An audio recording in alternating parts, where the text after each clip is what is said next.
कोटि कोटि प्रणाम। कीट न जाने ब्रह्म को,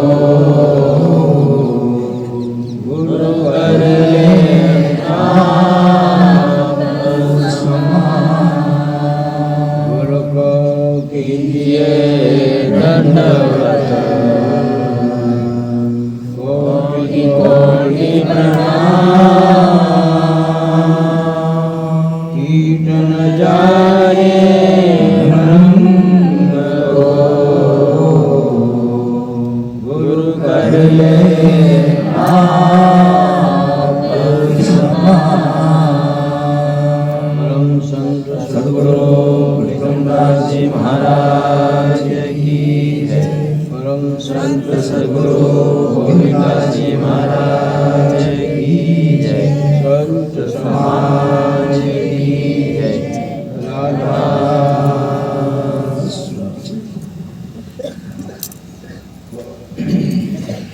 समझ कर चल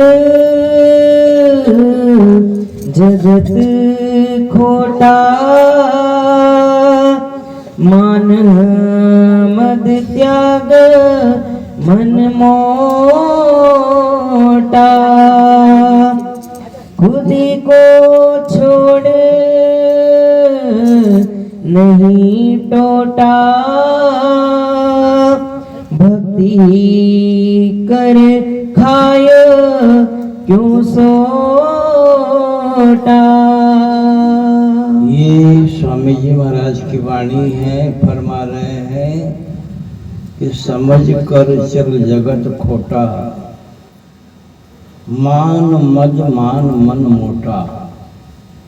यानी नीचे उतारता है परमात्मा कि होंगे आप संसार के सब कुछ बड़े साहूकार, और भक्ति मार्ग में मन को छोटा बनाने की आवश्यकता है।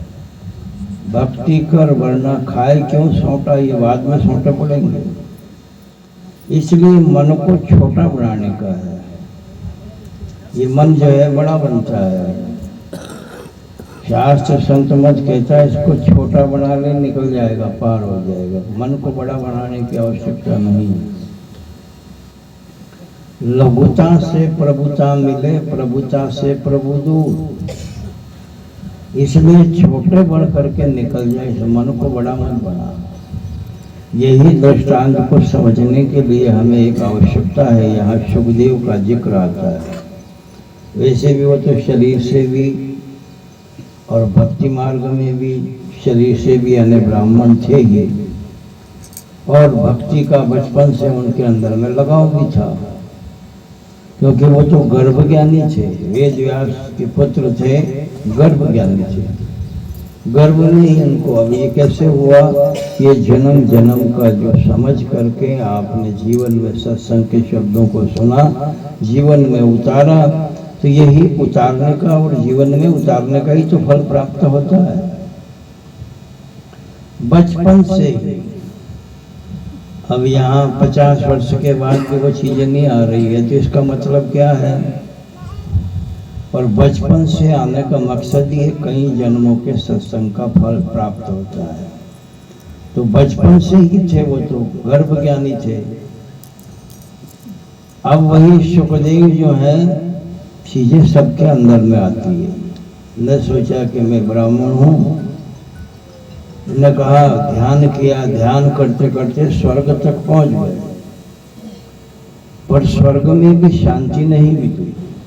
जो बाहरी जितना भी सुख है इसमें भी शांति नहीं है।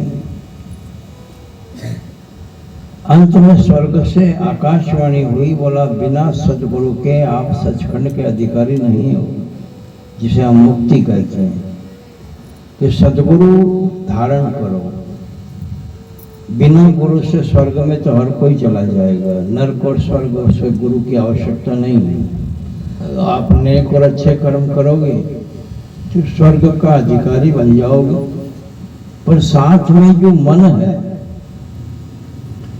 इस मन के अंदर में आपा विकार अंदर में पड़ा हुआ है, और मन उस समय भी धोखा दे सकता है। इसलिए स्वर्ग का भी अधिकारी बनना बड़ा मुश्किल है। पर स्वर्ग तक वो तो ज्ञानी थे ही, स्वर्ग तक पहुंच गए। अंत में आखिर में वहां से आकाशवाणी के द्वारा ये मालूम हुआ कि बिना सदगुरु की कृपा दृष्टि से आप सचखंड के अधिकारी नहीं बन सकते। जैसे यानी वो घर पर आए और पिताजी से कहा, पिताजी बिना सदगुरु की दया मेहर के ये वस्तु मिलना बड़ा असंभव है, जो मैं चाहता था वो मुझे मिली नहीं। बोला भाई इस समय में सदगुरु राजा जनक है। बोला पिताजी आप कैसी बात करते, वो तो राजा है और फिर साथ में ग्रस्त भी हैं। बोला इन चीजों को देखने की और विचार करने की आवश्यकता नहीं, तुझे अगर गुरु धारण करना है तो बोला आप भी तो हैं। अब अगर वो पिता भी नाम दे दे तो भी है ना, वो इंसान भक्ति मार्ग से मोड़ सकता है कि मेरे पिता है। गुरु होता है उसकी डांट होती है, गुरु की गर्मी में दया बरसती है और मूर्ख की दया में भी घात हो सकती है।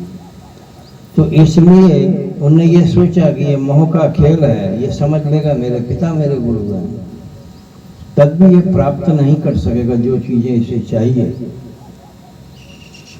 उन्होंने कहा राजा जनक को बता दिया। तो पिताजी से वो कह रहे हैं कि पिताजी आप कैसी बात कर रहे हो, एक तो वो राजा हैं राजकाज कर रहे हैं, दूसरे ग्रस्त हैं, मैं योगी हूँ वो भोगी है, मैं सन्यासी हूँ और वो ग्रस्त हैं, और फिर देह के हिसाब से मैं ब्राह्मण हूँ वो क्षत्रिय है, उन्हें गुरु कैसे बनाऊँ।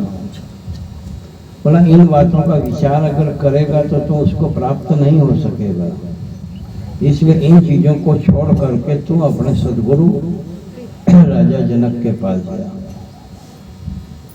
अब वो जैसे ही चला, सुखदेव तो चलते चलते गुरु के प्रति उसके अंदर में नाना प्रकार के संकल्प विकल्प उठते गए कि यार मैं वैसे तो सन्यासी हूँ, वो ग्रस्त है, मेरे से उनसे तो मैं आगे हूँ, ये भाव अंदर में आया। जैसे जैसे भाव आता गया, रास्ते से वही भाव ने उसको पलटा दिया। जो हमारा संकल्प विकल्प होता है ना, वही हमें उस मालिक से दूर करता है, जो हम फोकट की संकल्प विकल्प करते रहते हैं अंदर में। फिर वो पलट के आ गए। ऐसे कितनी बार गए पर वो संकल्प अंदर में चलता रहा, फिर लौट के आ गए। आखिरी में पिता के कहने पर फिर गया। बोला कह दिया ना तुझे, ये संकल्प विकल्प को छोड़ करके वास्तव में तू सदगुरु की शरण में चला जा। ये संकल्प विकल्प से तेरा मन पलटी मार देता है, पलट जाता है। अब वो गए तो रास्ते में क्या देखा, छोटी सी नदियों में पानी बहता हुआ जा रहा था, उसको पार करना था। तो वो देखता क्या है कि वहां नदी के किनारे पर कोई बुजुर्ग व्यक्ति वो चिमटी से मिट्टी डाल रहा था। तो सुखदेव ने पूछा कि आप क्या कर रहे हो बाबा। बोला मुझे उस किनारे जाना है तो मैं पाल बांध रहा हूँ। तो उन्होंने कहा ऐसे कैसे बंधेगी पाल, पानी का बहाव तेज है, ऐसे ही हमारे संसार में विकारों का बहाव तेज है और हम चिमटे से मिट्टी डाल रहे हैं, कैसे पार होंगे। तो उन्होंने कहा कि ऐसे ही मूर्ख वेद व्यास ब्राह्मण का बालक गुरु करने जा रहा है और बड़ी बड़ी शंकाओं की पूल बांधता जा रहा, तो उस पार कैसे जाएगा। जब ये अंदर का राज उन्होंने बताया तो थोड़े से आंखें मीच करके सुखदेव खड़े हो गए। अब ना तो इधर आने के ना उधर जाने के, थोड़े खड़े हुए। इतने में देखा कि जो वो भाषा ब्रज आदमी थे यानी वो अदृश्य हो गए। उसने देखा, उन्होंने कहा अब सुखदेव जो है राजा जनक की नगरी में पहुंच गए। बोला अब तो गुरु धारण करना पड़ेगा, ये मेरे मन का विषय था कि गुरु करने जा रहे हैं और बड़ी बड़ी शंकाओं की पूलियां बांधते जा रहे हैं, ये चिमटी से मिट्टी ही डालना है। उस किनारे गए, राजा जनक के दरबार में खड़े हुए और मन में ये आता था कि मैं ब्राह्मण हूँ, मेरा नंबर जल्दी आ जाएगा, क्योंकि ईश्वर के दरबार में मेरी कीमत है, मैं वैसे भी शरीर का ब्राह्मण हूँ। पर 3 रोज तक उसके दरबार में खड़े रहे। 3 रोज तक अंदर में आने का आदेश नहीं दिया राजा जनक ने। 3 रोज खड़े खड़े हो गए। अब उसके बीच में देखता है वो कि रोज छोटे आदमी जा रहे हैं, छोटे आदमी बाहर आ रहे हैं, जा रहे हैं, गुरु का दर्शन, उनका सत्संग सभी सुन रहे हैं, और उन्हें खड़े खड़े 3 रोज हो गए। बूढ़े पर खड़ा रखा कि वहीं खड़े रहो, अभी अंदर आने की जरूरत नहीं। अब 3 रोज हो गए, और जब मन में ये ग्लानि पैदा हुई कि मुझसे ये छोटे अच्छे हैं, मुझसे तो ये छोटे अच्छे हैं कि जो लाभ लेकर के आ रहे हैं, जा रहे हैं, आ रहे हैं, और मुझे शरीर चाहे मेरा ब्राह्मण के कुल में पैदा हुआ, और इस शरीर की क्या कीमत है, मुझसे तो ये छोटे अच्छे हैं कि जो ये लाभ लेकर के आ रहे हैं। ये अंदर में ख्याल आया। मन जैसे ही नीचा हुआ कि अंदर से आदेश आ गया कि सुखदेव से कहो कि वो अंदर आ जाए। मिला जुला करके उसको अंदर लाई गई। अब सेवादारों ने मिलाया, उसे वस्त्र पहनाए, ले गए। उस समय में करिश्मा क्या देखते हैं सुखदेव कि जो भी सेवादार बाइये थी, यानी वो महाराज जो है अपने पलंग के ऊपर सोए हुए हैं, वो उनके चरणों की सेवा कर रही है। फिर यानी सुखदेव के अंदर में ये ख्याल आ गया कि अरे मैं तो किसी औरत को अपने पास में आने नहीं देता, कि वो सन्यासी है ना, मैं तो किसी औरत को अपने पास आने नहीं देता, और यहाँ तो ये बाइये पलंग पर बैठ करके सेवा कर रही है। अब इतने में करिश्मा ऐसा हुआ कि पूरे महल में आग लग गई। आग लग गई। अब आकर के खबर करी राजा जनक को कि महाराज अपने महल में आग लग गई। तो महाराज कह रहे हैं जले तो जलने दो, कोई इंसान अगर बचता है तो उसको बचा लो। बोला अब तो महाराज जलते जलते अपना कोष खजाना आग की चपेट में आ गया, पूरा जल रहा। तब भी महाराज जनक कह रहे हैं कि जले तो जलने दो, कोई इंसान अगर बचता है, आत्मा बचती है, उसको बचा लो। फिर किसी ने आकर के कहा महाराज अब तो अपना आग जो है गेट पर आ गई है। तो गेट के ऊपर जो है जब अंदर गए थे तो अपना सोटी कुंडा साथ में रखते थे, सन्यासी थे, सोटी कुंडा साथ में रखते थे। बोला गेट पर अगर आग आ गई है तो कहीं ऐसा ना हो मेरा सोटी और कुंडा जल जाए। वो सोटी कुंडे के लिए जैसे ही पलटने लगे, जनक ने हाथ पकड़ लिया कि ज्ञान चाहता है ना, ज्ञान के लिए आया ना, ज्ञान तो तेरा सोटी कुंडे में पड़ा हुआ है, क्या उस मालिक को पाएगा कि मेरा सोटी कुंडा जल न जाए, जबकि मेरा महल जल रहा है, मेरा कोष खजाना जल रहा है। जब तक भी मैं उस बात की चिंता नहीं कर रहा हूँ कि जले तो जलने दो, परंतु कोई जीव आत्मा बचती है तो बचा लो। मैं इस चीज का ख्याल तो कर नहीं रहा, और तू सोटी कुंडे का ख्याल कि मेरा गेट के ऊपर सोटी कुंडा पड़ा है, कहीं वो सोटी कुंडा जल न जाए। तो ज्ञान के लिए आया ना। एकदम सुखदेव होश में आ गए। बोलो मैंने तो बहुत बड़ी गलती की है। बोला ज्ञान ही चाहता है ना, ज्ञान कैसा होना कि संसार की सभी वस्तु नश्वर समझ करके उस मालिक को ही अगर समझ लेगा इंसान, वही उस मालिक को पा सकेगा। ये मेरा तेल का जो कटोरा है इसको ले जा, और इसका ये ध्यान रखना कि कहीं इसके अंदर से एक बूंद बाहर झलक न जाए। जब कटोरा दिया, कटोरा दे करके कहा कि जाओ इसमें से पूरे नगर में घूमना है, पर एक बूंद भी इसके अंदर से झकलाना नहीं है। जब वो कटोरा लेकर के चलने लगे तो दूसरा शब्द दिया कि मेरा नगर भी देख के आना, कि मेरा नगर कैसा बना है। सुखदेव के अंदर में बस यही विशेषता थी कि जो पहला शब्द दिया उसको वो ध्यान में रखते थे। अब वो कटोरा लेकर के जैसे ही पूरे नगर के अंदर में भ्रमण करके आया और आकर के कटोरा रख दिया, जनक ने देख लिया कि कटोरे में से एक बूंद भी कहीं गई नहीं है, पूरा जैसा भरा हुआ दिया था ऐसा जैसा भरा हुआ कटोरा सामने ला करके रख दिया। अब वो दूसरा प्रश्न पूछ रहे हैं कि अब मेरा नगर कैसा बना। तो सुखदेव ने जवाब दिया कि प्रभु मैंने आपका नगर नहीं देखा। जिसको परमात्मा की आवश्यकता है वो बाहर का आडंबर कभी नहीं करता, क्या देखेगा नगर को? उसे तो अपने नगर को देखना है ना। जिसके लिए आया है, जो अपने कर्तव्य का पालन स्वयं कर रहा है, यानी उसको फिर बाहर के आडंबरों की आवश्यकता नहीं है। कामी का प्रिय नारी, कामी इंसान का गुरु है उसकी कामनी स्त्री। लोभी के प्रिय दाम, तो चले मोह रघुनाथ प्रियो, लागत ही श्री राम। भक्त को अपना श्री राम प्यारा है, कामी इंसान के लिए उसकी पत्नी प्यारी लगती है, क्योंकि उसके अंदर में काम वासना उत्तेजित हो रही है। तो कामी के प्रिय नारी, लोभी के प्रिय दाम, तीनों रघुनाथ प्रियो, लागत है श्री राम। जैसे भक्त को अपना केवल राम ही प्यारा लगता है, उसके सामने सब फीका हो जाता है। यही विशेषता है। उनका इसी का नाम ज्ञान है कि कहीं ऐसा न हो कि जो हमारे ख्याल की एक बूंद झलक जाए।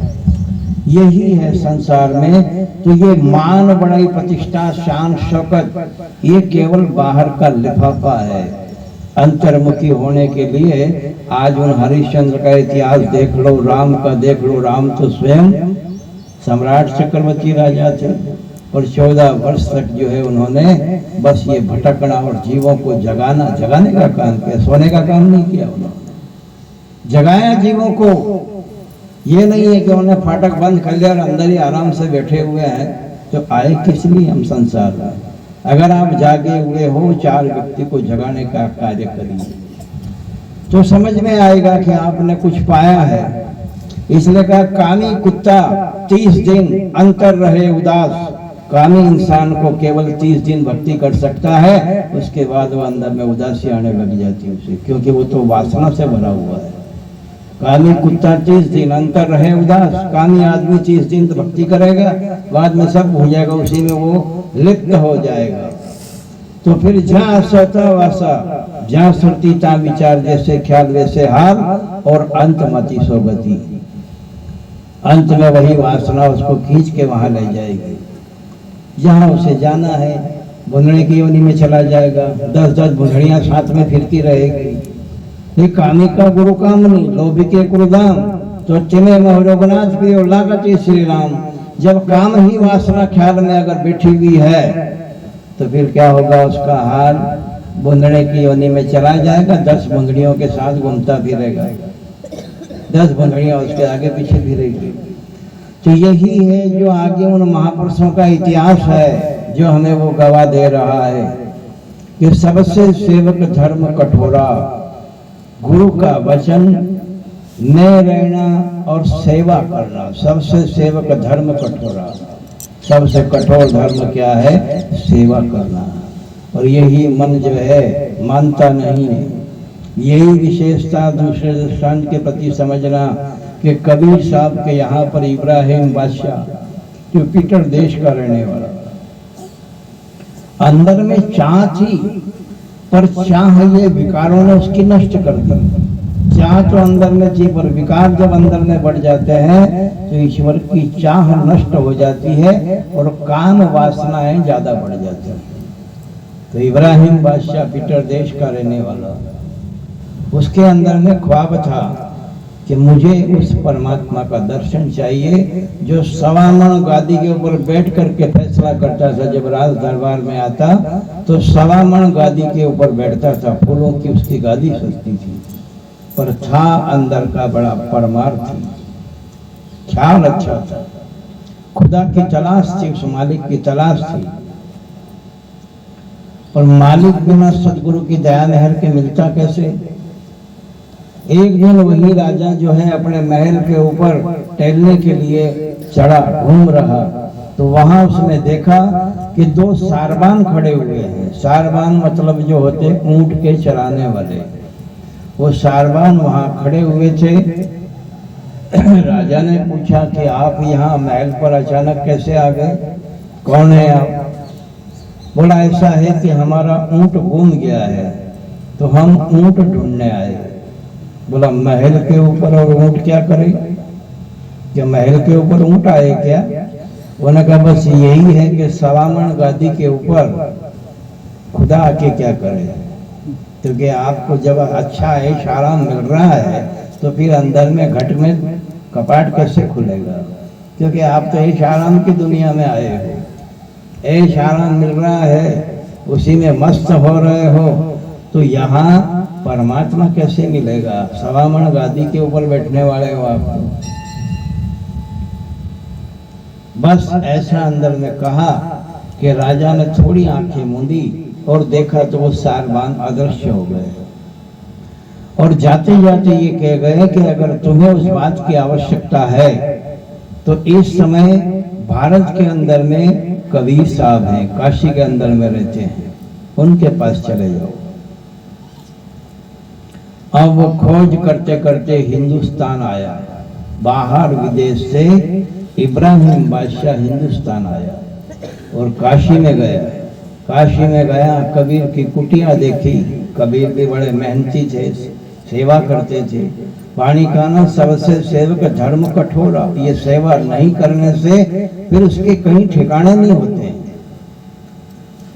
कबीर साहब के वहां गया तो कबीर समझ गए भाई ये सवामन गादी यहाँ नहीं लगेगी, जो फूलों की गादी पर तू वहां बैठता है ना तेरे दरबार में, ये सवामन गादी यहाँ नहीं लगेगी। या तो कभी बिछोना मिलेगा, कभी नहीं मिलेगा। भक्ति का मार्ग है, इसलिए पहले कष्ट उठाना पड़ेगा।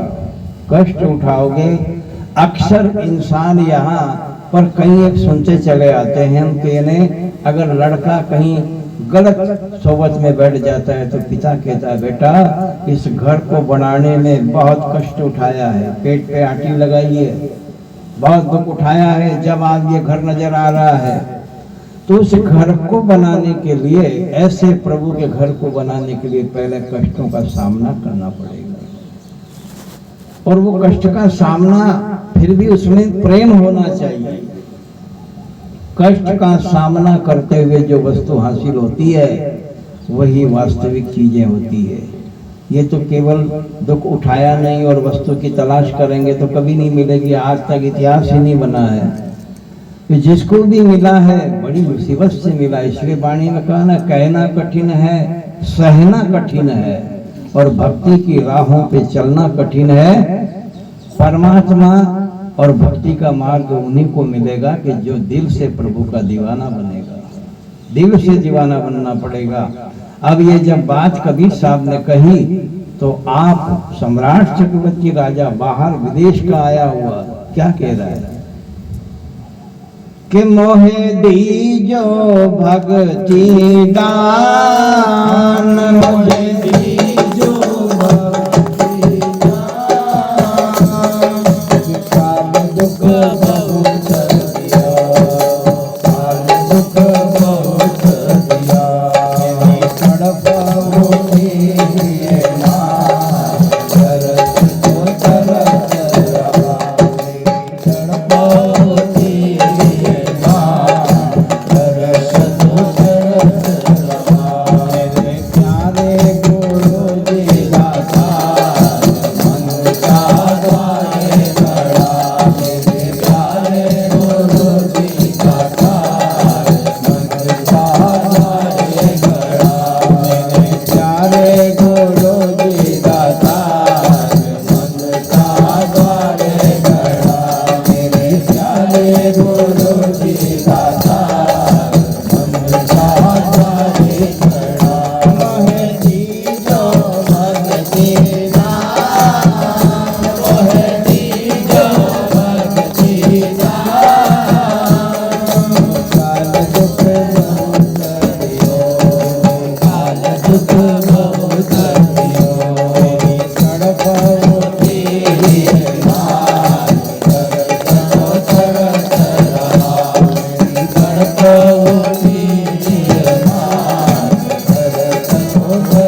मैं सम्राट चक्रवर्ती नहीं हूँ, मैं तो भिखारी हूँ तेरे दर का। ये होती है लघुता। अगर ये चीजें आ गई तो वस्तु जल्दी से मिल जाएगी, और राजा ही बन के रहोगे तो वस्तु हासिल नहीं होगी। पर क्या कहा, जिसे अंदर से मालिक से मिलने की खोज होगी, यानी उसका ज्ञान स्वयं अपने आप झलकने लग जाएगा कि छोटे बन के रहना है। मैं प्रभु सम्राट चक्रवर्ती राजा नहीं हूं, मैं तो गुरु के दरबार में एक भिखारी हूं। कि भिखारी तेरे दर का हूं, भिखारी बन के आया हूं।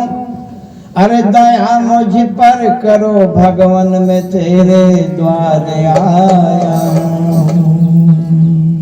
दया मुझ पर करो भगवान, मैं तेरे द्वारे आया हूं। और भिखारी तेरे दर का हूँ, भिखारी बन के आया हूं। कि तूने संसार में भेजा है मुझे सत्कर्म करने को। कि तूने संसार में भेजा मुझे सत्कर्म करने को। और लिए सर पाप गठड़ी को तेरे दरबार आया। के लिए सर पाप गठड़ी को तेरे दरबार आया। कि भिखारी तेरे दर का हूँ, भिखारी बन के आया हूँ। दया मुझ पर करो भगवान, मैं तेरे दर पे आया हूँ। हर किसी को दया आ जाती है कि अगर ऐसी लघुता भाव आ गया, सेवा भाव आ गया, तो कोई इंसान नफरत नहीं करेगा, प्यार ही करेगा। ये लघुता से प्रभुता मिले और प्रभुता से प्रभु दूर। जब स्वयं ही प्रभु बन गए तो फिर प्रभु भी आपसे अलग हो जाता है। लघुता यानी छोटा भाव, इसलिए का मान मत मोटा। ये मन को मोटा मत बना, छोटा बना ले तो किनारे लग जाएगा, और मोटा बन जाएगा तो डूब जाएगा मझधार में। इसलिए मैं तो सदगुरुदेव भिक्षुक हूँ, भिखारी हूँ। मैं दाता नहीं, न सम्राट हूँ, न मैं राजा हूँ। दृष्टांत से सिद्धांत मजबूत होता है, इसलिए दृष्टांत की आवश्यकता पड़ती है कि अपने सिद्धांत को तब्दील करो, बदल डालो। उन्होंने कहा ठीक है, फिर रहो, करो घास फूस की कमाई, गोबर की सफाई, थोड़े वो जानवर है यहाँ की सफाई करो। अब उससे कितना समझना पड़ेगा कि इतना बड़ा सम्राट चक्रवर्ती राजा, जिसके यहाँ अनाप शनाप नौकर चाकर है, वो खुद ही सेवा कर रहा है, झाड़ू निकाल रहा है, सेवा कर रहा है, साफ सफाई कर रहा है, और कुछ नहीं, कीचड़ माचड़ में ही पड़ा है, कोई व्यवस्था नहीं, कोई सुविधा नहीं। अब ऐसा समय का गुजारना, यानी उसके भी तो 14 वर्ष हो गए, अभी नाम नहीं दिया है सदगुरु ने। केवल सेवा करो, घसीटा लगाओ, साफ सफाई करो, गोबर छोड़ो, ये करो, वो करो, झाड़ू निकालो, सब सेवा करते करते जब 12 वर्ष हो गए नाम नहीं मिला। 12 वर्ष हो गए। 12 वर्ष हो गए तो कबीर साहब की पत्नी ने बोला कि इसको 12 साल हो गए सेवा करते करते, अब जो है कम से कम इसको नाम तो बख्शीश करो। ये जो नाम मिलता है ना, ये तो केवल ये है कि जब भी बारिश अगर हो जाएगी ना, जब ये जो बीज पड़ा है ना, इसको बो देना। ये तो उस परमात्मा की बहुत बड़ी दया है कि बुला बुला करके नाम बख्शीश करता है कि अपना बीज खाद ले जाओ, और जैसे बारिश हो जाए उस समय में बो देना। नाम के बाद वो यहाँ रहता है, नाम के बाद सीधा उसका स्टैंड यहाँ है, वो यहाँ रहता है।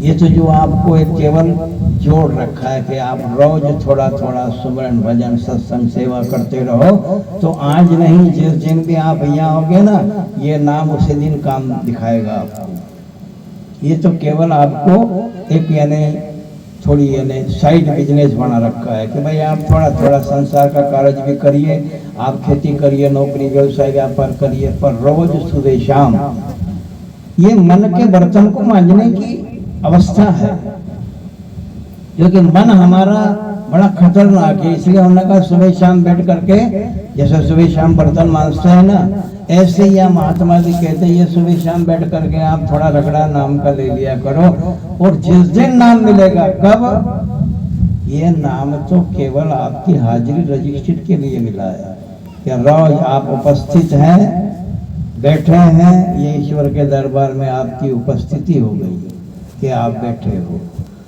अब यहाँ 12 वर्ष हो गए, नाम मिला ही नहीं, सेवा ही कर रहा है। 12 वर्ष तक सेवा करते करते जब कबीर की पत्नी ने बोला कि इसको नाम की बख्शीश करो, तो कबीर कहते हैं अभी तो बहुत कसर है। क्या कहते हैं कबीर साहब के? अभी तो बहुत कसर है, इसको अभी योग्य नहीं हुआ। बोला नहीं, बिल्कुल ये तो सेवा करता है, अपने ध्यान में मस्त है, और बाकायदा जो भी सेवा का कहते हैं ये सेवा कर देता है, बैठता नहीं है, रात दिन सेवा में ही लगा रहता है। बोला अभी कसर है। बोला कैसे? बोला देख लो। अब उधर से जब वो इब्राहिम स्नान करके आया तो कबीर ने कहा, उन्होंने कहा इसका टेस्टिंग कर लो, देख लो इसको कि अभी अंदर में भूत तो बैठा हुआ है, और वो भूत क्या है? मन। उन्होंने कहा जैसे स्नान करके उधर से आए तो थोड़ा पानी के अंदर में मिट्टी डाल करके इसके सर के ऊपर डाल दो। अब जैसे ही उधर से स्नान करके आया, सेवादार को कहने की देर, पानी के अंदर मिट्टी डाल दी, और जैसे उधर से स्नान करके आया, छत के ऊपर खड़े हो गए और बाल्टी औंधी कर दी। जैसे उसने देखा और अंदर में सांप जाग गया कि काश अगर मैं पीटर का बादशाह होता तो ये डालने वाले तेरे को फांसी पे लटका देता। अगर मैं इस समय पीटर का बादशाह होता तो डालने वाले तेरे को फांसी पे लटका देता। शाम के समय में जैसे यानी कबीर साहब ने सभी सेवादार आए, पूछा क्यों भाई, क्या हुआ? बोला महाराज 12 वर्ष तक कुत्ती को भोंगड़ी में पुछड़ी बना करके रखो, और 12 वर्ष के बाद निकालो, फिर भी टेढ़ी की टेढ़ी, सीधी नहीं हुई, वही टेढ़ी है। बोला क्या बोला? बोला ये तो यूं बोला कि अगर मैं पीटर का बादशाह होता तो ये नेल छाटने वाले फांसी पे लटका देता। बोला भूत सोया है कि जाग गया? बोला ये तो जागा हुआ है। 2 साल फिर रगड़ा उसको। सत्संग के ही माध्यम से मन नीचे आता है। 2 साल तक फिर सत्संग दिया। उन्होंने कहा अब योग्य हो गया, अब ये लायक हो गया है, अब नाम के काबिल हुआ है। ये जो नाम मिलता है ना, ये केवल पूरे जीवन भर की सफाई करने के लिए ही मिलता है। इन नामों को पान लेने से अंदर में दरवाजा खुल जाएगा ऐसा नहीं। नाम मिल गया, ये तुम्हारे पास में बीज पड़ा है। अब यहाँ मन की धुलाई करो, मन के आवरणों को उतारने का प्रयास करो, और जिस दिन मन का आवरण उतर जाएगा उसी दिन नाम आपका काम करने लग जाएगा। यही विशेषता। 2 वर्ष और हो गए, 14 वर्ष हो गए। उन्होंने कहा लायक हो गया। बोला पहले नालायक था, जब भी देखा था, अब लायक बन गया तो वो भी दिखाओ। उन्होंने कहा एक बार नहीं, मल मूत्र का टोकरा इसके सर के ऊपर डाल दो, जैसे स्नान करके उधर से आवे मल मूत्र का टोकरा इसके ऊपर डाल दो। अब सेवादार को आदेश मिला, वो तो यही जैसे स्नान करके उधर से आया और मल मूत्र का टोकरा उस सर के ऊपर रख दिया, कुछ भी नहीं देखा उसने। फिर जा करके स्नान करके आया, दूसरी बार फिर डाल दिया, फिर उसने कुछ नहीं देखा, तीसरी बार, फिर चौथी बार, फिर 5-7 बार यानी उसको नहलाया, और वो भी यानी ऊपर नहीं देख रहा, सीधा चला जाता है, नहा करके आ जाता है। अंत में उसने कहा के डालने वाले, मेरा सदगुरु तुम्हारा भला करे, वास्तव में मैं इस लायक हूं, आप और डालिए, मुझे बड़ा अच्छा लग रहा है, इसलिए डालने वाले मेरा सदगुरु तुम्हारा भला करे। जैसे ये शब्द सुना, आंखों से आंसू आ गए। उन्होंने कहा अब बन गया लायक। उस लायक बनने के बाद में सदगुरु कबीर ने फिर उसको नाम बख्शीश किया। तो 5वां नाम कहाँ सुना उसने? सचखंड में। सचखंड में ही नाम सुना उसने। 1 नाम, 2 नाम और 3 नाम से ये रूहानियत समुंदर की उड़ान भरना शुरू हो गई, और 5वां नाम सचखंड में जाके सुना, उसी दिन उसका काम हो गया। उन्होंने कहा तेरे लिए आश्रम बना के रखा है दलजा नदी के किनारे पर, अब तू वहां चला जा, लोगों को ज्ञान बता, बांट, जो तूने अनुभव किया है अब ये दुनिया को जगा, क्योंकि जगाने के लिए गुरु से वो बख्शीश देता है।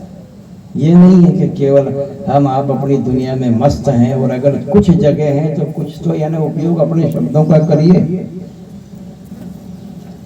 अब दलजा नदी के किनारे पर वो गया, आश्रम में जाकर के बैठ गया। अब वहाँ कोई जीव आते, उन्हें जगाना, समझाना, भक्ति मार्ग की राह दिखाना, ये कर्तव्य बनता है। अब वहाँ पर चला गया, पर अब जो पहली बार गया तो अपनी व्यवस्था तो स्वयं को करना थी। वो ओढ़ने बिछाने का साधन जो है अपना कर रहा था, गोदड़ी सी रहा था। इतने में 14 वर्ष से उसका वजीर उसको ढूंढता हुआ आ रहा था। उसे मालूम पड़ा कि भारत में गए हुए हैं, अपना इब्राहिम बादशाह भारत गया हुआ है। वो ढूंढते ढूंढते भी यानी उसको 14 वर्ष हो गए। अब इधर दलजा नदी के किनारे पर दूर पर बैठे बैठे इब्राहिम अपनी गोदड़ी सी रहे हैं, और अचानक वजीर की निगाह पड़ी। देखा कि यार अपने बादशाह तो यहाँ बैठे हुए हैं।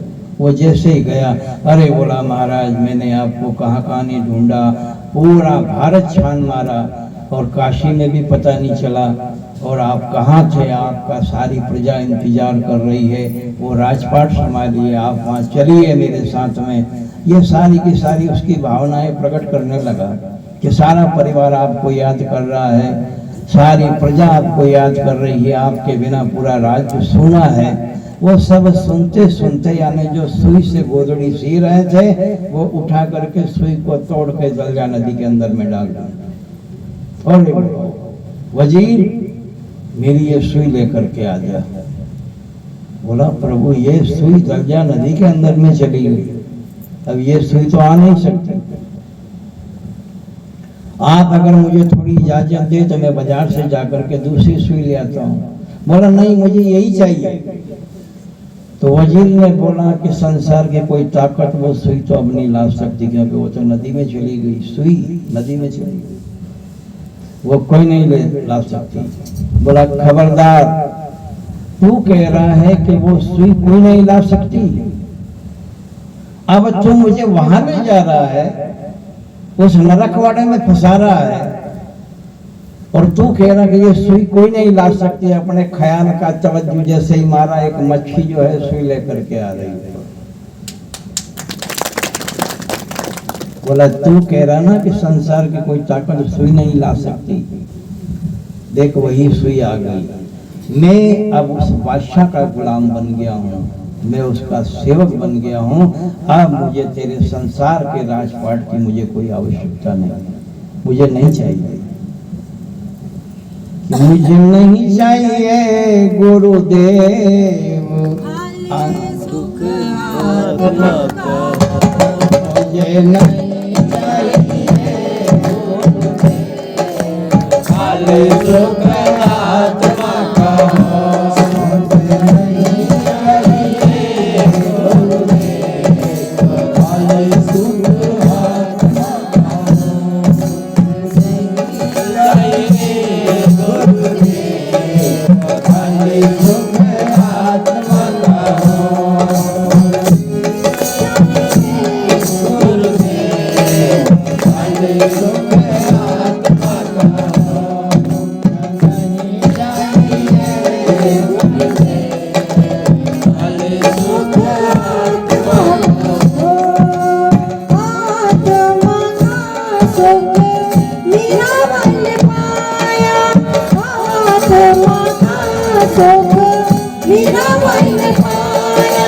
देखो तो कैसे जिसको बचाया, देखो तो कैसे जिसको बचाया, भक्ति करा दो गुरुदेव खाली सुख आत्मा का, भक्ति करा दो गुरुदेव खाली सुख आत्मा का। सुख नहीं चाहिए गुरुदेव खाली सुख आत्मा का, सुख नहीं चाहिए गुरुदेव खाली सुख आत्मा का। आत्मा का सुख सबने ने पाया, आत्मा का सुख सबने ने पाया, आत्मा का सुख सबने ने पाया, आत्मा का सुख सबने ने पाया। देखो तो कैसे राम जी बुलाया, देखो तो कैसे राम जी बुलाया, ऐसा मिलन करा दो गुरुदेव खाली सुख आत्मा का, ऐसा मिलन करा दो गुरुदेव खाली सुख आत्मा का।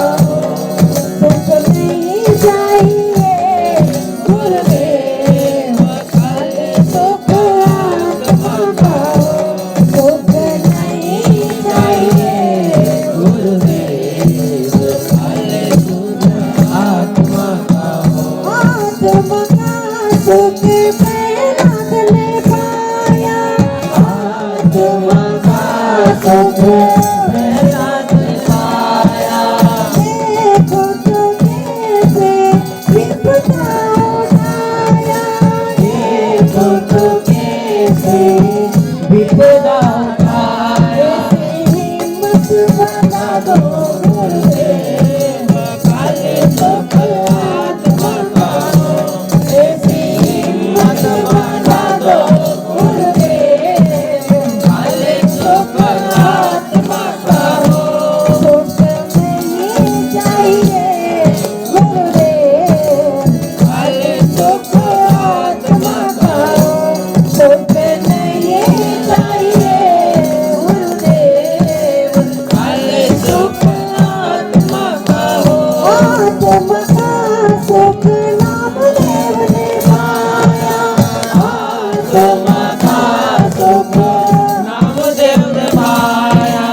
देखो तो कैसे नारायण को जाना, देखो तो कैसे नारायण को जाना, ऐसी पहचान करा दो गुरुदेव खाली सुख आत्मा का, ऐसी पहचान करा दो गुरुदेव खाली सुख आत्मा का। ऐसी पहचान करा दो गुरुदेव खाली सुख आत्मा का, ऐसी पहचान करा दो गुरुदेव खाली सुख आत्मा का। सुख नहीं चाहिए गुरुदेव खाली सुख आत्मा का। ये संसार में जो सुख भोगने वाले जाएंगे, क्या सुख पाएंगे, कैसे पाएंगे? अभी तो संसार के सुख से ही वंचित नहीं हो पाए। ये चाहिए, वो चाहिए, ऐसा सुख चाहिए, वैसा चाहिए, तो भगवान कब चाहिएगा, ईश्वर कब चाहिएगा। इसलिए वजीर तू जा, राजपाट संभाल, मुझे तेरे राजपाट की अब जरूरत नहीं, क्योंकि मैं और किसी का गुलाम हो गया हूँ, अब बादशाह नहीं रहा। मैं तो, मेरा बादशाह अलग है और मैं उसका गुलाम हूँ। मेरा बादशाह बहुत बड़ा है। तो तूने कहा ना कि संसार की कोई ताकत सुई नहीं ला सकती, देख मेरे बादशाह का कमाल, ये सुई लेके आ गया। इसलिए वजीर तू जाओ, राजपाट संभाल, मुझे नहीं चाहिए तेरा राजपाट, ना चाहिए मुझे तेरा सुख, क्योंकि मैं और किसी का अधीन हूँ। मेरा बादशाह और है और मैं उसका वजीर हूँ, मैं उसका गुलाम हूँ। अब तेरे राजपाट को क्या करूँ संभाल करके, तू अपना राजपाट संभाल, और ये बच्चे संभालेंगे, मुझे इसकी कोई आवश्यकता नहीं। जा जा करके बोल दे कि मेरा कोई बादशाह और है और मैं उस बादशाह का गुलाम बन गया हूँ, अब मुझे इनकी आवश्यकता नहीं है। तो ये क्या है, वाणी कहती ना कि जो कष्टों पर कदम रखता है वही उसको पाता है, सुख में कभी नहीं मिलता है। इसलिए मन को छोटा ही बनाने का प्रयास करना, और सबसे सेवक धर्म कठोरा, जहाँ भी आप रहोगे सेवक बन के रहोगे, हर कोई आपकी कदर करेगा, और सेवक बन के नहीं रहोगे, बड़े बन के रहोगे तो कोई आपको रखने वाला नहीं। इसलिए लघुता से प्रभुता मिले, प्रभुता से प्रभु दूर। अभी तो संसार की बहुत इच्छा है, कोई बात नहीं, अगर आप संसार की इच्छाओं में भी हैं, पर संसार में कर्तव्य का पालन भी करें, और कर्तव्य का पालन नहीं किया तो जीवन बेकार है। इसलिए कर्तव्य भी करना जरूरी है। ये शरीर माया का है, माया इसका गुजारा है, गुजारा के लिए आपको कहीं भी, हरिश्चंद्र ने शमशान में ड्यूटी निभाई है, वो भी सम्राट चक्रवर्ती राजा था, पर शमशान में गुरु के वचनों का पालन करते हुए ड्यूटी निभाई, और वहां भी सत्य धर्म का पालन किया है। जितने महापुरुष हुए ना, उनका इतिहास दृष्टांत का मकसद ही ये है कि हमारा सिद्धांत मजबूत होता है, तभी तो हम आगे बढ़ पाते हैं, नहीं तो वहीं के वहीं है। दुनिया में दो ही गई, माया मिली न राम, जिसके लिए त्याग किया न वो वस्तु मिली। तो दुनिया में दो ही गई, माया मिली न राम, राम को पाने के लिए माया का त्याग करना पड़ेगा। कि जो शबरी आज जिसका इतिहास है, जिसे कहते हैं वो जंगल में रहने वाली कुरूप शबरी भीलन है, पर उसका इतिहास उठा करके देखें, आगे जन्म में वही काशी नरेश की पत्नी थी, स्वयं रानी थी, और वही सत्संग हो रहा था। प्रयागराज में गंगा घाट के ऊपर कोई महात्मा आए हुए थे, और रानी ने बोला, क्योंकि हमेशा अलग अलग विचारधाराएं सबकी बनती है, कहीं घर में पत्नी की विचारधारा अलग है तो कहीं पति की विचारधारा अलग, कहीं पति जो है परमात्मा का बंदा है तो कहीं पत्नी उस परमात्मा की बंदी है। ये तो यहाँ कहाँ कीट और कहाँ का रोड़ा, ये तो भानुमति ने कुलमा जोड़ा, आत्मा ने कुल जोड़ दिया संस्कारों के आधार पर। अब इसमें से उधर की चाह वाली कौन है, जिसे उस परमात्मा की चाह है वो कौन होगी। ये तो यहाँ का रगड़ा संस्कार का विधान है कि संस्कार ने इस कहाँ की ईंट और कहाँ का रोड़ा, ये तो आत्मा ने कुलमा जोड़ा है। कहीं पत्नी बन गई तो कहीं पति बन गया, तो ये तो आत्मा का कहाँ की ईंट और कहाँ का रोड़ा, ये तो भानुमति ने कुलमा जोड़ा है। वो हमारी आत्मा ने कुल को जोड़ दिया, एक को पति बना दिया, एक को पत्नी बना दी, ये स्त्री पुरुष बन गए, कहीं लड़का लड़की बन गए। ये तो उस भानुमति ने कुल को जोड़ा है केवल, बाकी आपका संस्कारी आत्मा जो उसमें मदद कर दे और आपको निकाल दे, यानी वही वास्तविक पत्नी है। और कभी कभी पत्नी को भी त्याग करना पड़ता है, जिसके लिए अगर चाह है परमात्मा की। तो वहां जब उससे कहा गया कि राजन अपने ही गंगा घाट के किनारे पर कोई महात्मा आए हुए हैं, सत्संग है, तो चलो मुझे भी ले चलो, चलते हैं अपन सत्संग सुनते हैं। तो वहाँ राजा और सत्संग में तो सभी समान होते हैं, ना कोई बड़ा है ना कोई छोटा है। हरि को भजे सो हरि का होई, वहाँ जात पात पूछे नहीं कोई, क्योंकि ईश्वर के दरबार में उसने जाति बनाई नहीं है, तो वहाँ कोई जाति पूछी भी नहीं जाएगी। कर्म पूछा जाएगा कि आपको भेजा था सत्कर्म करने को, पर लिए सर पाप गठड़ी को तेरे दरबार आया हूँ। तो वहाँ सत्कर्म करने के लिए ये मनुष्य का जन्म दिया था, यहाँ भेजा था, इसलिए वहाँ केवल कर्म पूछा जाता है इंसान का, वहाँ कोई जाति नहीं पूछी जाती है। पर अब संसार है ना, वहाँ जाएंगे तो वहाँ सभी छोटे लोग भी रहेंगे और उसमें अपना वीआईपी कल्चर है, वहाँ जाकर के अपन बैठेंगे तो अपनी इज्जत का सवाल है, बात का सवाल है, इसलिए नहीं जाना। अरे बोला स्वामी क्या कर रहे हो, अपने महात्मा आए हुए हैं, सत्संग में जाने से क्यों रोक रहे हो, चलो सुन करके आ जाएंगे। अब राजा के अंदर में मान बड़ी प्रतिष्ठा, वाणी कहे ना मान मद मोटा, इस मन को बड़ा मत बना वरना पिटाई हो जाएगी, धुलाई हो जाएगी, इसलिए छोटे ही बन के रहना है। पर राजा बड़ा बन के रह गया कि राजा हूँ मैं, सम्राट चक्रवर्ती हूँ, वहां जाकर के बैठूंगा तो हल्के लोगों में जाके बैठूंगा मैं, नहीं जाना। उन्होंने कहा चलो ठीक है, वहां नहीं जा रहे हो तो मुझे घाट के ऊपर गंगा स्नान के लिए तो ले जाओ। रथ तैयार किया गंगा स्नान के लिए, हाँ बोला चलो, क्योंकि वहां डुबकी लगाना है, चमड़े को पानी में डुबाना है। पाप करे और गंगा नहाए और तू उससे अपने पाप छुड़ाए, तेरा होगा नहीं कल्याण। इससे कभी कल्याण नहीं होता है। इसको मानो तो गंगा माँ हूँ, कहीं पर भी हेडपंप पर कुएं पर भी खाड़ में नाले में पानी बह रहा है, वहाँ इसको निलाना है, निला दो, निलाना है। इसलिए कि थोड़ी सुस्ती भाग जाती है, आपका ध्यान भजन में मन लग जाता है। यही विशेषता है कि आपको इस चमड़े को निलाने से आपको मुक्ति मिल जाएगी, ऐसा नहीं। इसलिए संतों ने वाणी में फरमाया है कि पाप करे और गंगा नहाए, पाप करे और गंगा नहाए, जिससे अपने पाप छुड़ाए, जिससे अपने पाप छुड़ाए, तेरा होगा नहीं कल्याण, तेरा होगा नहीं कल्याण, घटने गुरु का नाम, घटने गुरु का नाम, घटने गुरु का नाम। सब छोड़ के मुझे सब छोड़ के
के हंसता सीता चित एक दिन जाएगा जलाया, सीता चित एक दिन जाएगा जलाया।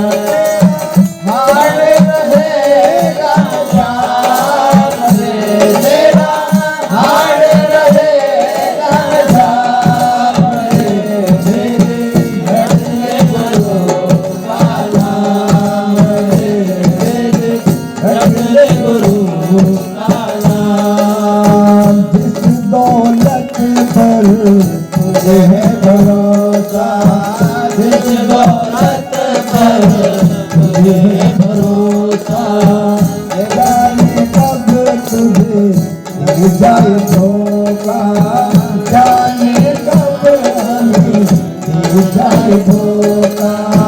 लूट जाए दरियाम रे तेरी, लूट जाए दरियाम रे तेरी, रटने गुरु का नाम रे तेरी, रटने गुरु का नाम रे तेरी, रटने गुरु का नाम। सुंदर काया देख लुभाया, सुंदर काया देख लुभाया, सीता बिच एक दिन जाएगा जलाया।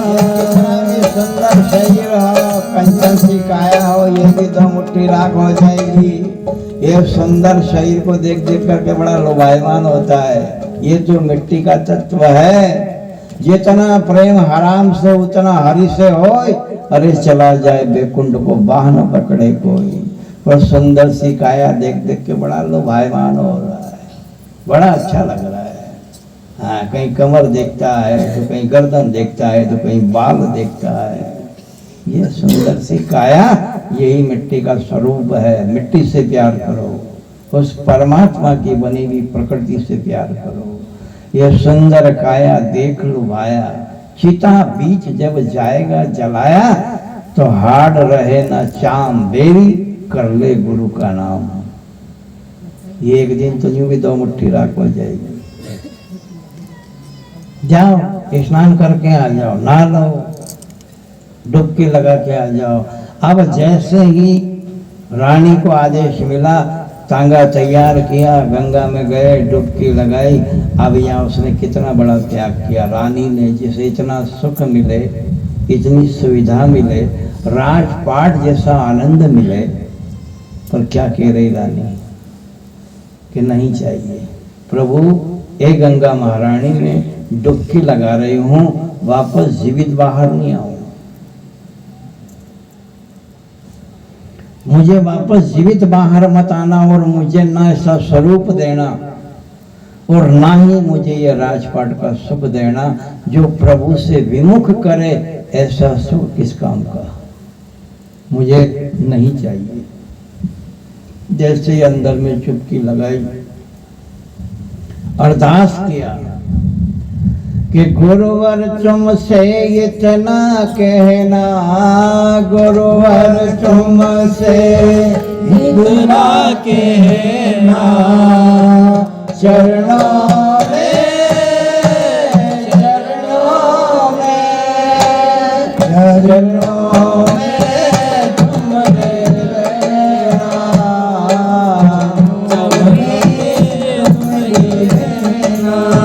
गुरुवर तुमसे इतना कहना, गुरुवर तुमसे इतना कहना, चरणों में, चरणों में, चरणों में तुम रहना, चरणों में तुम रहना।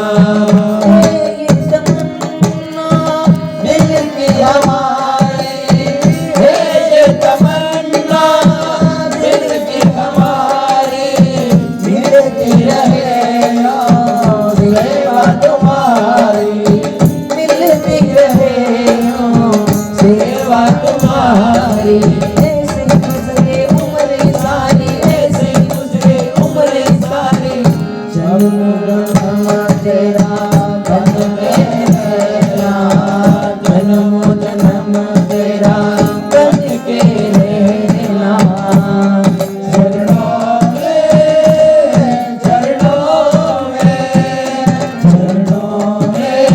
तुम्हारे रहना, चरणों में तुम्हारे रहना।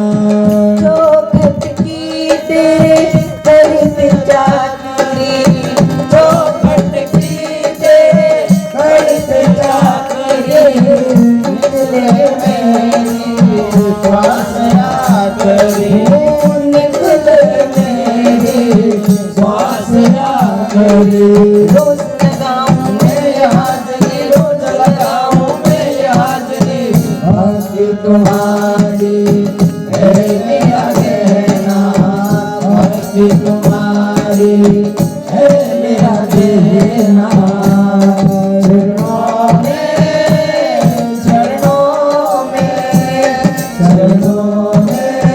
तुम्हारे रहना, चरणों में तुम्हारे रहना।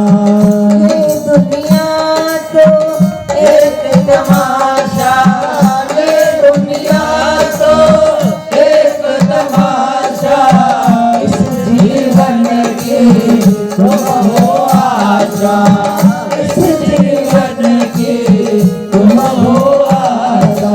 तुम जो मिले हुए दूर निराशा, तुम जो मिले हुए दूर निराशा, नस नस में भक्ति बन के रहना, नस नस में भक्ति बन के रहना। चरणों में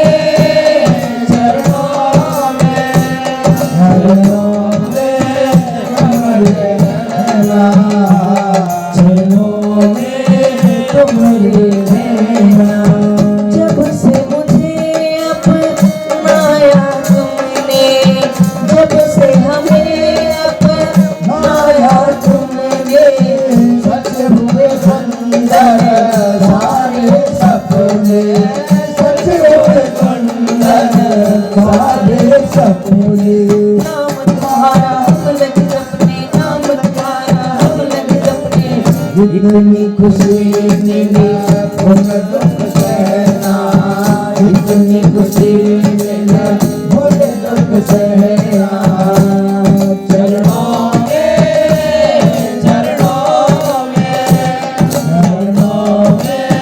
तुम्हारे रहना, चरणों में तुम्हारे रहना।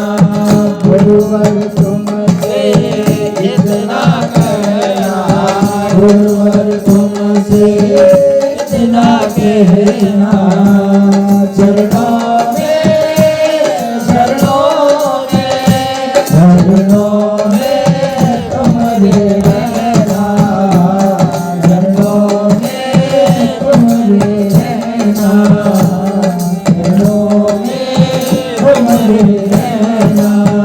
गुरुवर तुमसे इतना कहना, गुरुवर तुमसे इतना कहना। चरणों में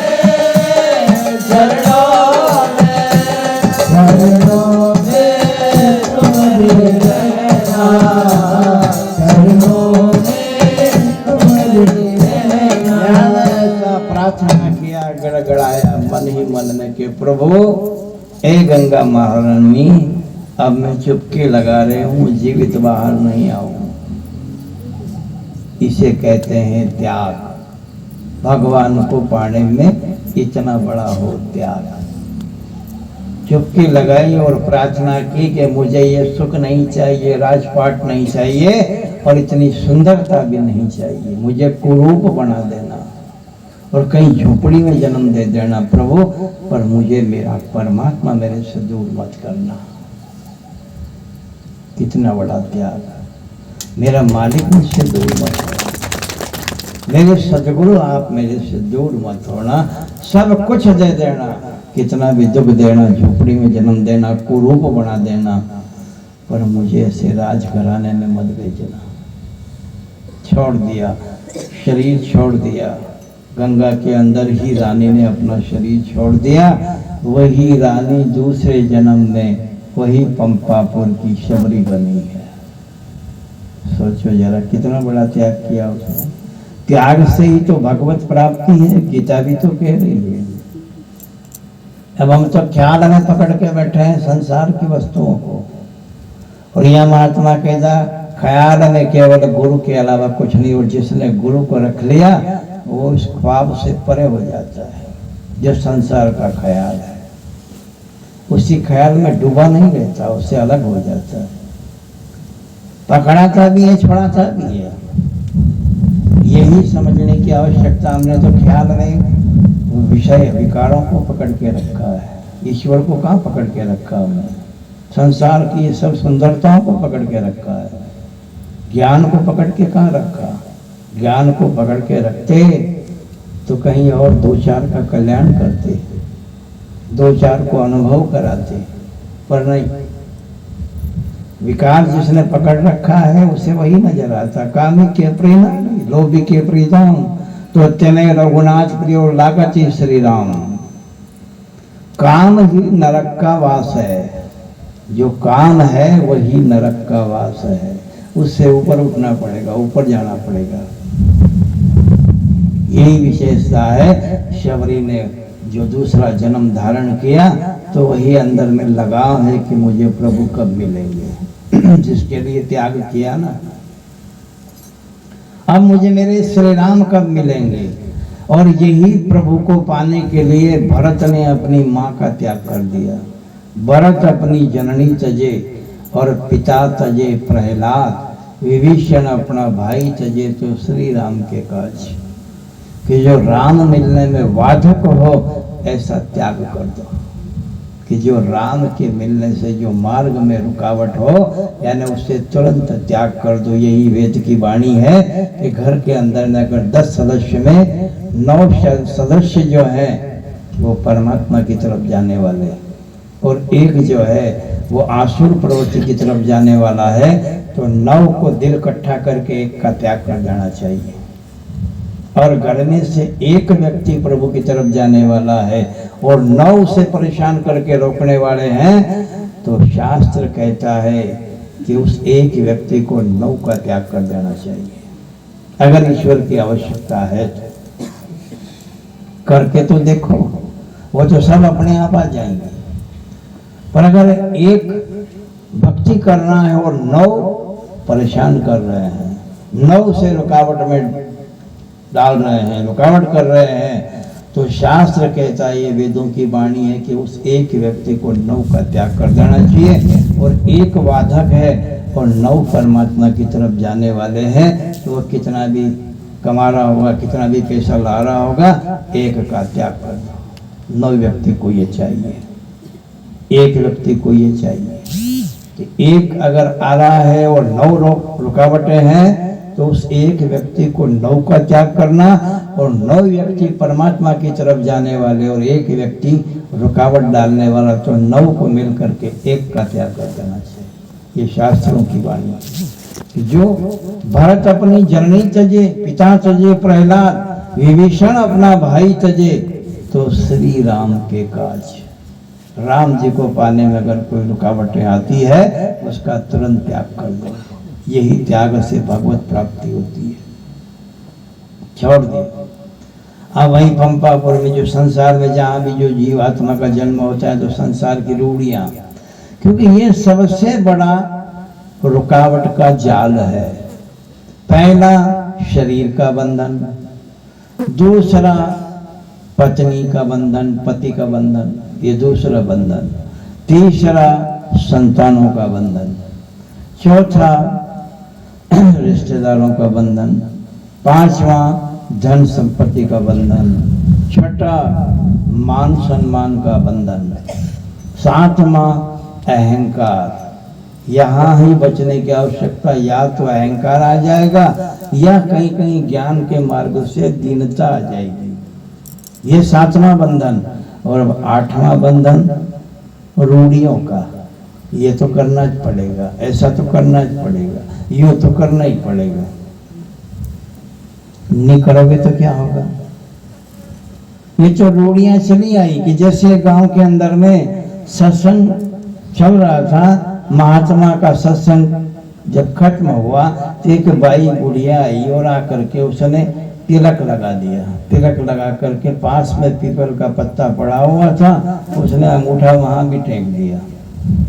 दूसरी ने देखा, तीसरी ने देखा, चौथी ने देखा, बोला पीपल के पत्ते को भी टीका लगाना पड़ेगा।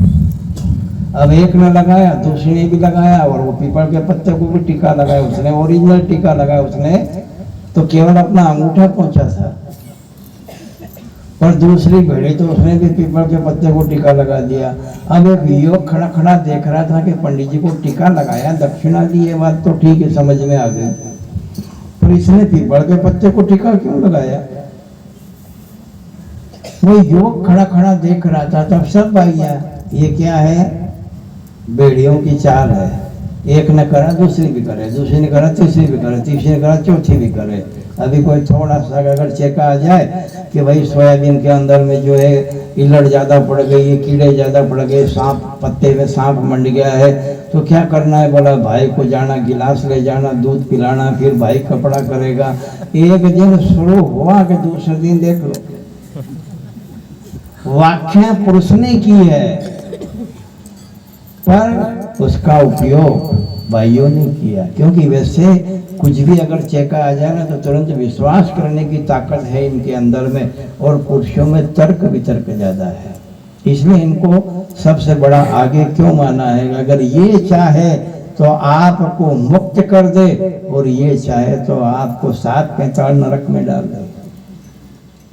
क्योंकि इनके अंदर में विश्वास की पकड़ियां थोड़ी ज्यादा तेज है। जो भी अगर थोड़ा सा आ जाए कि ऐसा करना है, गाँव में खबर आ जाए, दूसरे दिन देखो सदिया ने सिर के ऊपर लोटा लेकर के महादेव को जल चढ़ाने चढ़ जाए। ऐसा आया ना, वो करना, ये विश्वास कर लेती है।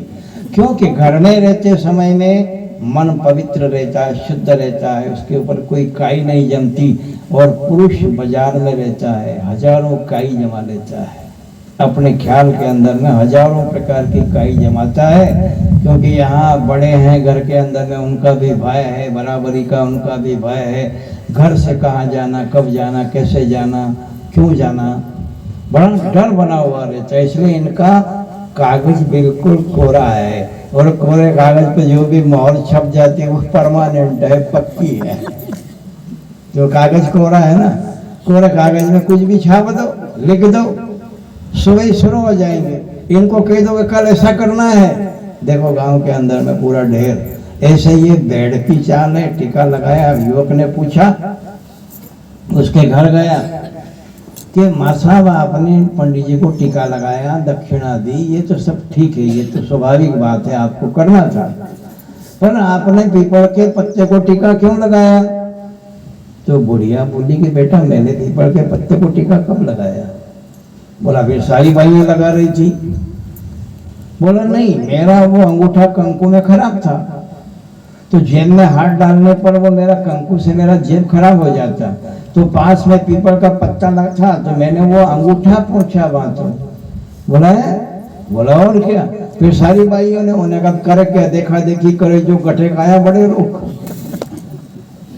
अब ये देखा देखी करी तो मैं क्या करूं इसमें, मैंने तो अंगूठा साफ किया था वहां पे। उन्होंने कहा भाइयों ने भी जबरदस्ती टीका लगाया, इसी को कहते हैं रूढ़िवाद। ये रूढ़िवाद सबसे बड़ा रोग है। उन्होंने ऐसा करा, अपने को भी करना पड़ेगा, उन्होंने ऐसा किया, अपने को भी करना पड़ेगा। पर आध्यात्मिक ज्ञान की प्राप्ति अगर हो जाए ना तो कहीं करने की आवश्यकता बचती ही नहीं है, कहीं करने की आवश्यकता नहीं। और उसी के लिए संसार में आत्म ज्ञान बिना नर भटके, कोई मथुरा कोई काशी। अरे प्रभु रहता है घट में ही अविनाशी। उस अविनाशी तत्व को पाने के लिए जो सदगुरु के बताए हुए रास्ते पर चलना। अब यहाँ शादी ब्याह होती है, शादी विवाह होता है ना, तो लाड़ा लाड़ी को जो है कहाँ पहुँचाते हैं? घोड़ा पूजन करने, जो उकेड़ा जहाँ पर मिट्टियाँ गोबर है मल मूत्र डाला जाता है, यानी उसकी पूजा के लिए इधर प्रथा है कि नहीं है? घोड़े की पूजा करने दूल्हे दुल्हन को भेजते हैं, दूल्हे के घर में दूल्हा जाता है, जहाँ दुल्हन है वहाँ दुल्हन भी आने उस घर में जाती है, और घोड़े के ऊपर मरियम ढोल गाजा बाजा के साथ में जा करके घोड़े की पूजा करते हैं। ये हो गई रूढ़ी, ये तो करना पड़ेगा। अब यहाँ तो समझने की जरूरत है, ये घोड़ा पूजन करने के लिए क्यों जाना पड़ता है? ये वहां संकेत मिल रहा है दुल्हन को और दूल्हे को कि देख लो घोड़ा पूजन करने क्यों आए हो, बस ऐसे घोड़े बन के रहना है। दुल्हन को दिखाते हैं, उन्होंने कहा देख लेना ये घोड़ा पूजन करने आई है ना, बस अब तू ससुराल जाएगी तो जैसे घोड़े के अंदर में सभी वस्तुएं आती है, अच्छी भी वस्तु आती है, गंदी भी आती है, गोबर भी आता है, मलमूत्र भी आता है, पर घोड़ा कभी उफान पे नहीं आता है। घोड़ा सबको हजम करता है। ऐसे अब तू ससुराल जा रही है तो बेटा कभी सासू है, ससुर है, कुछ देवर है, जेठ है, अगर कुछ बोल दे तो घोड़ा बन के रहना। और आजकल घोड़ा बन के कहाँ रहते हैं? जरा सा कहीं ससुर ने या सासू ने बोल दिया, उन्होंने कहा 81 20 50 23 17 हेलो हाँ बोला बोल बेटा कहीं देखता मारी सासू ने मारा ऐसा कही दियो, बरात चिंता मत कर, अभी थारा बाप के भेजूं, आज के आज बुला लूंगा, ये घर बिगड़ा। घोड़ा बन के रहना कि सब वस्तु को हजम करना, ये सिखाने के लिए जो रूढ़ियां है ना, इसके पीछे ज्ञान है कि जाकर के आप घोड़ा दिखा रहे हो ना, अब उनको भी नहीं पता, वो तो यही समझती होगी कि ऐसा होता होगा, पर घोड़ा बन के कहा आध्यात्मिक ज्ञान की प्राप्ति हो जाए तो कहीं जाने की आवश्यकता ही नहीं, ये रूढ़ियों की आवश्यकता ही नहीं पड़ती है। अब इधर वो घोड़ा दिखाने के लिए उसको ले गए कि बेटा आप ससुराल में जा रही, घोड़ा बन के रहना। घोड़ा दिखाने का मतलब ही ये है कि घोड़ा बन के रहना, अच्छी बुरी सब बात हजम कर लेना। हाँ माता पिता जानकारी निकाल दे कि भाई लड़की को बड़ा कष्ट है, एक बात वो अलग देखती है, पर वो कहती नहीं कभी कि मुझे इतना कष्ट है, यानी वही लड़की बड़ी समझदार है। पर अब माता पिता ही अगर जान ले, देख ले, और माता पिता अगर उसका विरोध करे, उसमें उस लड़की का कोई दोष नहीं, कि वो जान चुके। लड़की को पूछा भी गया पर उसने कभी नहीं कहा कि मुझे इतना कष्ट है, मुझे इतना दुख है, वो कभी नहीं चाहती अपना घर बिगाड़ना। पर जो स्वाभाविक अगर माता पिता देख ले तो फिर उनका भी कर्तव्य बनता है कि ऐसी जगह पर चाहे धन की वर्षा भी क्यों ना हो, जहां उस लड़की को इतना कष्ट है, समझ जाना चाहिए। घोड़ा दिखाने का मकसद ही यही है कि घोड़े में देखने में ये अनुभव होता है कि बेटा अब तुम ससुराल जा रही हो तो घोड़ा बन के रहना। घोड़े में अच्छी चीज भी आती है, कभी कभी घर में से सोना चांदी भी चला जाता है, टोकरे में डाल देती है, बच्चे डाल देते हैं, वो जाके घोड़े में फेंक देते हैं। तो जैसे घोड़ा बन के रहना, ऐसे ससुराल में भी घोड़ा बन के रहना। कभी है कोई शब्द आ भी जाए तो ये परिवार के अंदर में, व्यय बयान के अंदर में कभी विरोधाभास जैसा ज्ञान मत बांटना। अगर ये ज्ञान आ जाए तो वहाँ उकेड़ी पूजा करने की आवश्यकता ही क्या बचती है। इधर लड़के को भी दिखाते हैं घोड़ा, चलो भाई ढोल गाजे बाजे के साथ। वो लड़का भी नहीं समझ पा रहा है कि अपना वहां क्यों जा रहे हैं, घोड़े पर क्यों जा रहे हैं। लड़के को भी घोड़ा इसलिए दिखाया गया कि बेटा अभी 2 आंख है, अब 4 आंख होने वाली है। अब ये नहीं है वे घर में सासू है, ससुर है, देवर है, जेठ है, अगर कोई 2 शब्द कह दे तो बचपना माँ की गोद में पला है, पेट में रहा है, बचपना माँ की गोद में पला है। और जहाँ अगर कभी कुछ माँ कुछ शब्द कह दे तो ये मत कहना कि मेरी औरत को तू ऐसा बोल रही है। ये कह करके छोटे थे तो माड़ी के थे, और बड़े हुए तो माँ बाप को धक्का मार दो, चूल्हे में जाए, अब लाड़ी लेकर के पड़ोसी बन जाओ। ये मत करना। घोड़ा दिखाने का यही मकसद है। तो ये 8वां बंधन जो है रूढ़ियों का बंधन है। इन रूढ़ियों से जब तक आजाद होगा नहीं,